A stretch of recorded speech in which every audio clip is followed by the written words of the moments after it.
أعوذ بالله من الشيطان الرجيم. بسم الله الرحمن الرحيم. السلام عليكم ورحمة الله تعالى وبركاته.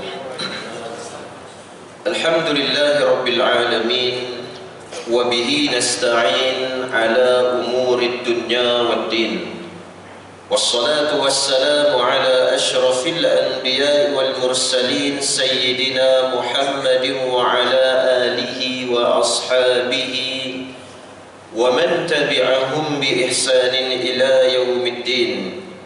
سبحانك لا علم لنا إلا ما علمتنا إنك أنت العليم الحكيم. ولا حول ولا قوة إلا بالله العلي العظيم. ولا حول ولا قوة إلا بالله العلي العظيم. ولا حول ولا قوة إلا بالله العلي العظيم. أما بعد. قال رب اشرح لي صدري ويسر لي أمري واحلل عقدة من لساني يفقهوا قولي. حسبنا الله ونعم الوكيل. حسبنا الله ونعم الوكيل. حسبنا الله ونعم الوكيل. ولا حول ولا قوة إلا بالله العلي العظيم. أما بعد. قال الله سبحانه وتعالى في القرآن الكريم بعد أعوذ بالله من الشيطان الرجيم. بسم الله الرحمن الرحيم. يا أيها الذين آمنوا اجتنبوا كثيرا من الظن إن بعض الظن إثم ولا تجسسوا ولا يغتب بعضكم بعضا أيحب أحدكم أن يأكل لحم أخيه ميتا فكرهتموه واتقوا الله إن الله تواب رحيم. صدق الله العظيم. Yang bermaksud, wahai orang-orang yang beriman, jauhilah kebanyakan daripada sangkaan, yakni supaya kamu tidak menyangka sangkaan yang dilarang. Kerana sesungguhnya sebahagian daripada sangkaan itu adalah dosa. Dan janganlah kamu mengintip atau mencari kesalahan atau keaiban orang. Dan janganlah sesetengah kamu mengumpat sesetengahnya yang lain. Adakah seseorang daripada kamu suka memakan daging saudaranya yang telah mati? Jika demikian keadaan mengumpat, maka sudah tentu kamu jijik kepadanya. Oleh itu, patuhilah larangan yang tersebut dan bertakwalah kamu kepada Allah. Sesungguhnya Allah penerima taubat lagi maha mengasihani. Surah Al-Hujurat ayat yang ke-12. Alhamdulillah yang saya hormati raikan seluruh jawatan kuasa surau dan semua sekali tuan-tuan muslimin sidang Jumaat yang dirahmati serta dimuliakan Allah Subhanahu wa taala sekalian. Pertama sekali kita bersyukur kepada Allah Subhanahu wa taala kerana masih lagi memberikan kesempatan kepada kita bertemu dengan hari yang berbahagia yang penuh dengan kemuliaan di sisi Allah, dan amalan yang boleh kita lakukan sebagai gandaan khususnya terhadap junjungan besar baginda Nabi sallallahu alaihi wasallam dengan memperbanyakkan selawat ke atasnya. Mudah-mudahan Allah meridai dengan setiap amal yang kita lakukan khususnya hari ini insya-Allah. Para jemaah muslimin sidang Jumaat dirahmati Allah sekalian, ayat yang dibacakan sebentar tadi pada permulaan iaitu pada surah Al-Hujurat ayat yang ke-12. Di dalam ayat ini Allah Subhanahu wa taala perintahkan, berpesan kepada selaku kita orang-orang yang beriman kepada Allah Subhanahu wa taala. Kerana apa? Apabila seseorang itu yang beragama Islam, maka di sana kita wajib memahami untuk kita beriman kepada Allah Subhanahu wa taala. Maknanya iman ini bukan sebagai perkara yang pilihan. Sebab itu kita lihat dalam Al-Quran, kita tak jumpa ya ayyuhal Islam, wahai orang-orang beragama Islam. Kebanyakan yang seruan diserukan oleh Allah Subhanahu wa taala yang dimulakan pada kalimah ya ayyuhallazina amanu, yang bermaksud wahai orang-orang yang beriman, nak bagi tahu apabila kita seorang beragama Islam, maka wajib usaha kita untuk beriman kepada Allah Subhanahu wa taala. Yang kedua, dalam ayat ini adalah beberapa bentuk larangan yang Allah ajarkan kepada kita supaya kita hindarkan diri daripadanya. Yang pertama sekali, supaya jauhkan ijtanibu katsiran minaz-zann inna ba'daz-zanni ism, kata Allah Subhanahu wa taala.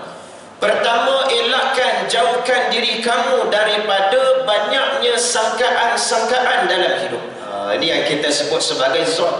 Kerana apa dia? Inna ba'daz-zanni ism, kerana kebanyakan zon, kebanyakan sangkaan itu dalam kehidupan adalah menjurus kepada yang berdosa. Yang baik ada juga, tapi baik dengan tak baik, banyak yang tidak baik daripada baik. Para jemaah dirahmati Allah, ini bahaya berkaitan dengan sangkaan. Sebab apa? Majoriti kita dalam hidup ni, bila nampak sesuatu kita mula bersangka-sangka. Dan sangka ni kalau yang baik tak ada masalah, tapi sangkaan ni adalah sangkaan yang buruk. Contoh, nampaklah orang duk pergi waktu solat Jumaat, contoh para jemaah sekalian, kita pergi jalan ke arah, kita sampai dekat surau, dekat masjid kita, tiba-tiba nampak waktu time tu ada orang yang dia tak solat Jumaat. Para jemaah dirahmati Allah sekalian, kan boleh jadi dia tu kategori golongan orang yang musafir. Nampak lepas daripada tu dia drive pula kereta. Para jemaah dirahmati Allah sekalian, jadi melainkan sesuatu perkara yang sudah jelas, sesuatu perkara yang nyata berada di hadapan mata, dan benda itu benar-benar disahkan. Para jemaah dirahmati Allah, kebanyakan daripada sangkaan itu membawa kepada dosa dan sangkaan terhadap perkara yang buruk. Cuma itulah kadang masalah masyarakat kita hari ini adalah payah untuk kita nak bersangka baik, husnuzan bila melihat sesuatu, dan tabayyun. Para jemaah dirahmati Allah, tapi lainlah benda tu jelas, benda tu berdosa, memang perkara tu adalah perkara yang haram. Kita nak sangka baik celah mana pun tak tahu. Para jemaah dirahmati Allah sekalian, kan kita nak sangka baik macam mana pun kita tak tahu. Tengok kalau gitu, belah mana yang ada kebaikan. Sebab apa? Benda tu adalah jelas perkara yang melalaikan, jelas adalah suatu perkara yang berdosa. Para jemaah dirahmati Allah Subhanahu wa taala sekalian, jadi muslimin tuan-tuan sedang Jumaat yang dirahmati Allah, itu perkara yang pertama Allah pesan kepada kita supaya hindarkan diri, jauhkan daripada sangkaan. Yang kedua, Allah Subhanahu wa taala sebutkan juga wala tajassasu, iaitu janganlah kamu tajassus, iaitu bahasa mudahnya mengintip atau mencari kesalahan orang lain. Para jemaah sekalian, suka ini pun sikap masyarakat kita hari ini, suka mencari kesilapan, mencari kesalahan orang lain. Dari sudut ilmu tasawuf, untuk memperbaiki diri kita untuk dekat dengan Allah Subhanahu wa taala, kesalahan kesilapan itu perlu banyak dicari kepada diri kita berbanding dengan diri orang lain. Kerana ketika saat kita mencari kesalahan, sibuknya kita mencari tentang kesilapan diri orang lain, ketika itu kita terlupa untuk melihat kesalahan dan kesilapan yang ada pada diri kita sendiri.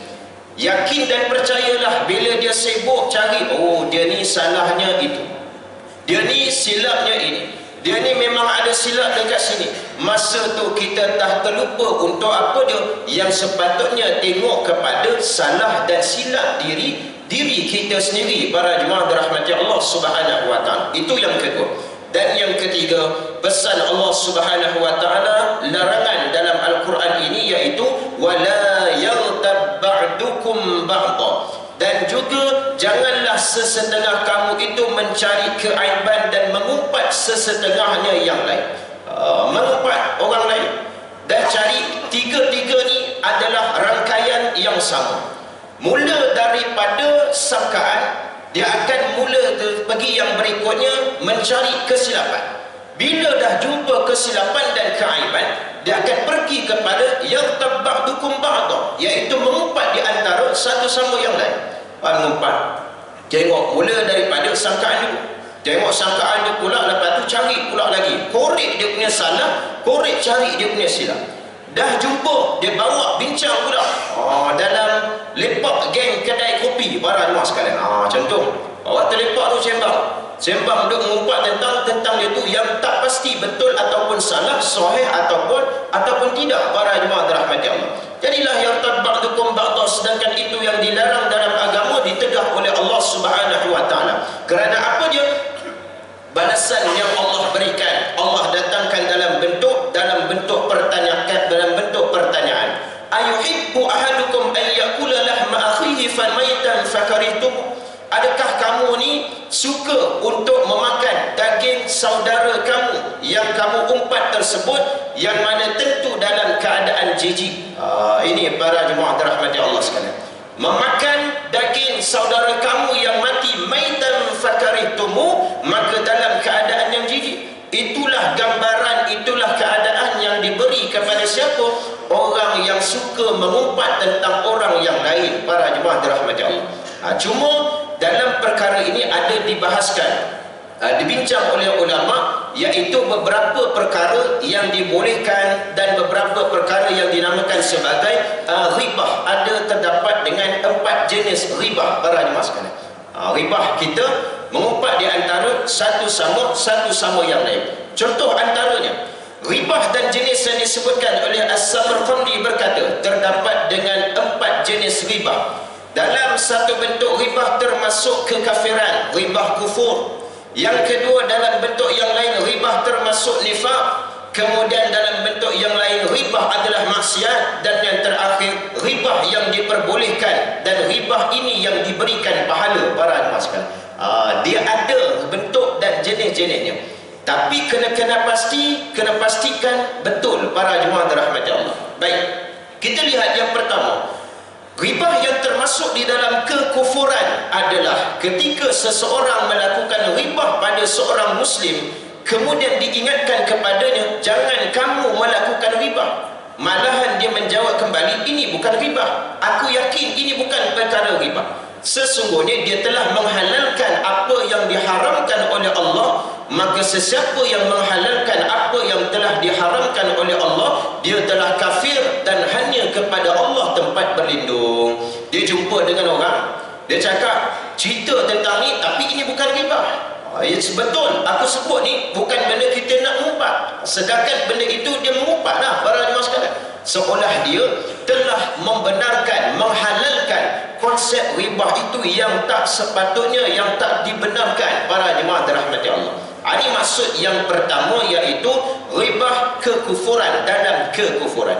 Yang kedua, dimaksudkan juga ribah yang merupakan dalam bentuk nifaq, iaitu melakukan ribah pada seseorang, tetapi dia tidak menyebut nama ketika mengatakan kepada orang sebenarnya mengetahui bahawa yang ingin dikatakan itu adalah si fulan. Dia ngumpat kata orang tu, tapi dalam nasabah tak sebut nama. Orang tu pula tahu yang maksud dia nak sampaikan tu adalah memang orang nama tersebut para jemaah dirahmati Allah sekalian. Jadi ini yang sesungguhnya dia telah melakukan ribah kepada orang tersebut, akan tetapi dia menganggap bahawa dirinya bersih daripada ribah. Maka demikian ini termasuk dalam golongan kategori ribah nifaq para jemaah dirahmati Allah.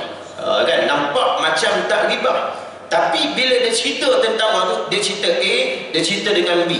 Dia kata aku gini cerita. Dia tak sebut nama orang tu para jemaah sekalian.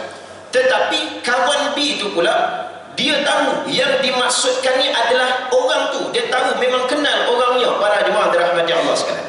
Ini hati-hati perkara bab kaitan dengan ribah nifaq para jemaah dirahmati Allah. Yang ketiga, muslimin tuan-tuan sidang jemaah dirahmati Allah Subhanahu wa taala sekalian.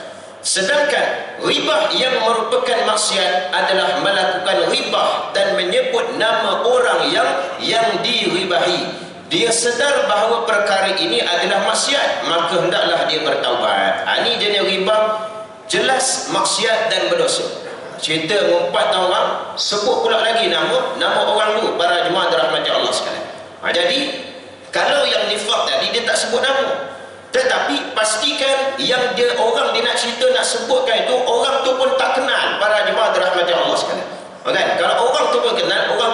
contohnya kawan rapat dengan siapa, dengan nama penama yang kita nak cerita tu. Kita ingat, dia tahu dia rapat para jemaah dirahmati Allah, dia tahu juga. Baik, ini yang ketiga, ghibah maksiat. Dan yang keempat, ini yang dibolehkan.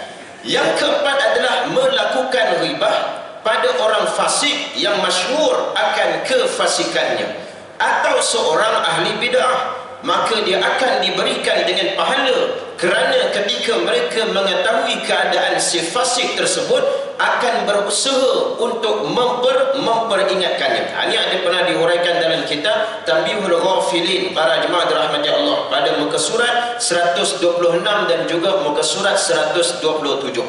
Ini yang mendatangkan pahala bila kita beribah mengatakan sesuatu kepada orang fasik yang masyhur, memang dah jelas dengan kefasikannya, dan juga terhadap golongan orang ahli bid'ah para jemaah dirahmati Allah sekalian. Tujuan kita mengatakan tersebut supaya apa dia? Supaya sebagai peringatan para jemaah sekalian. Kan contoh kata, jangan ikut dengan cara yang gini para jemaah, sebagai peringatan para jemaah dirahmati Allah. Dia ni gaya dia macam ni, pahaman nampak lain macam, kan? Jadi berhati-hati dan berjaga-jaga sebagai peringatan supaya tidak terikut dan tidak terpengaruh para jemaah dirahmati Allah. Sebab apa? Lagi-lagi zaman hari ini para jemaah sekalian, zaman sekarang muncul macam-macam bentuk pembawaan dan pemahaman yang makin merisaukan dan membimbangkan kita para jemaah sekalian, khususnya generasi-generasi yang akan datang ni para jemaah sekalian. Baru ni pula apabila timbul berkaitan dengan isu LGBT para jemaah dirahmati Allah sekalian, benda ni panas, tapi itulah hakikatnya, realiti keadaan hidup kita hari ni para jemaah sekalian.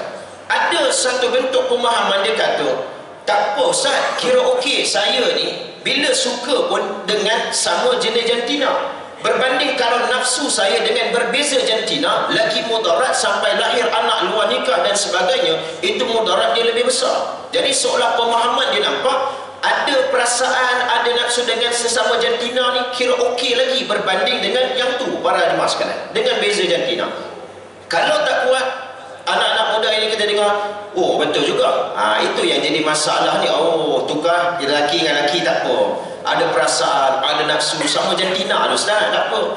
Tengok kalau tak lagi tengok. So bayangkan kalau saya dengan jantina yang berbeza, tiba-tiba terlanjur lahir pula anak yang luar nikah, itu mudarat lagi besar. Mana boleh dia nak samakan keadaan yang itu dengan itu. Beza jantina pun dah beza para jemaah dirahmati Allah. Tak bolehlah nak samakan konsep yang demikian para jemaah sekalian. Semalam saya ada satu program di sebuah sekolah petang semalam para jemaah sekalian. Tak mau sebut sekolah mana.